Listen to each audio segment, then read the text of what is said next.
എൻ്റെ ഭാര്യ ആയതുകൊണ്ട് പറയുമല്ല ഏട്ടെ, എനിക്ക് ഭയങ്കര സപ്പോർട്ടാടാ. നമ്മൾ ഇപ്പോൾ ഒരു തുണിക്കടയിൽ പോയാൽ ഞാൻ ഏതെങ്കിലും ഇച്ചിരി കോസ്റ്റ് കൂടിയ എടുത്ത് കൈ കൊടുത്താൽ ലോ ഐറ്റങ്ങൾ മാത്രമേ അവൾ എടുക്കത്തുള്ളടാ. പിന്നെ നമ്മൾ കൂട്ടുകാരന്മാരോടൊക്കെ ഒന്ന് കറങ്ങാൻ പോകാൻ ഭയങ്കരമായിട്ട് സപ്പോർട്ടാണ്, പോയിക്കോളാനൊക്കെ പറയും. പിന്നെ സാധാരണ നമ്മുടെ കൂട്ടത്തിലൊക്കെ നമ്മൾ ചർച്ച ചെയ്യുന്നൊരു വിഷയമാണ് മൊബൈൽ.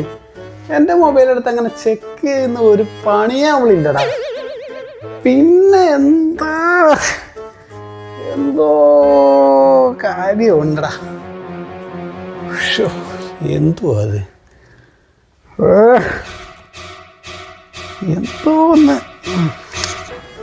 ഇതെന്തു വായിക്കാ 4 വരി ഒന്ന് കാണാതെ പഠിച്ച് പറയാൻ എനിക്ക് അറിയത്തില്ലേ? എന്തൊരു കഷ്ടമാണെന്ന് പറയാം. 2 ദിവസം മുമ്പ് ഞാനിത് എഴുതി തന്നെയല്ലേ. ഇനി എന്തോ കൊടുക്കും? വൈകിട്ട് അവർ വരുമ്പോൾ എനിക്കിത് പറഞ്ഞ് കേൾപ്പിച്ചില്ലെങ്കിലാവട്ടെ, ഞാൻ കാണിച്ചു തരാം. ഇത് കേൾപ്പിക്കാതെ, ഇത് എന്നെ നല്ലപോലെ പറഞ്ഞ് കേൾപ്പിക്കാതെ ഞാൻ ഇന്ന് ഉച്ചക്കലത്തെ ആഹാരം തരത്തില്ല, ഉറപ്പാണ്. പഠിക്കിരുന്നു. എന്തുവാടി എഴുതി വെച്ചേക്കുന്നത്? അവരെയൊക്കെ മുമ്പിൽ ആളാകാൻ വേണ്ടി സൽസ്വഭാവി സൽഗുണ സമ്പന്നൻ. എന്തുവാടി എൻ്റെ നാക്കൊടക്കത്തില്ലേടി വേണേ ഇത്? ഇതിന്റെയൊക്കെ വിപരീതം ഇവിടെ നടക്കുന്നു. എന്തോ കഷ്ടമെന്ന് പറയുന്നത്.